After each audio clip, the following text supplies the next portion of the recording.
Le procès des militants anti-chlordécone va-t-il se terminer par un abandon des poursuites ou une relaxe générale? Le report de l'audience a été motivé par la mobilisation des avocats contre la réforme de leur régime de retraite, mais aussi et surtout par la mobilisation de plusieurs dizaines de citoyens venus soutenir 7 militants accusés d'avoir frappé des gendarmes. Le procureur a la possibilité d'abandonner les poursuites, il s'honorerait en le décidant, car il a un problème politique à résoudre. Comment peut-il soutenir moralement qu'il faut condamner des citoyens réclamant la traduction en justice des responsables de l'empoisonnement des gens de ce pays? Ce faisant, il pose au juge du tribunal un problème de conscience.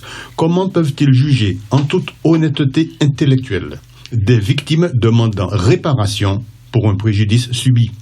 Par voie de conséquence, les magistrats transfèrent au préfet un problème politique. Comment pourra-t-il garantir la cohésion sociale et la tranquillité publique si les militants poursuivis sont condamnés?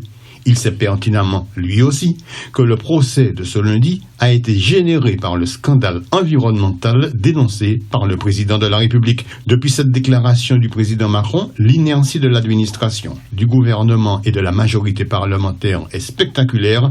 Nous avons tous pris au sérieux la phrase du chef de l'État. Pour autant, il a même été félicité pour cette initiative. Et puis depuis, nous attendons des actes qui ne viendront pas, sauf si nous nous occupons de notre survie dans un milieu infesté. Nous, ce sont nos élus qui parlent peu du sujet alors que nous sommes en campagne électorale. Nous, ce sont nos institutions politiques qui en disent peu sur le sujet alors qu'elles œuvrent à l'amélioration de notre cadre de vie. Nous, ce sont les citoyens qui n'ont pas d'autre choix que d'exiger de l'institution judiciaire qu'elle rende justice. Enfin, les 3 plaintes déposées depuis 12 ans n'ont toujours pas débouché sur la moindre mise en examen des auteurs de l'empoisonnement. Pourquoi? Pour toute réponse, un procès aussi inique qu'incompréhensible.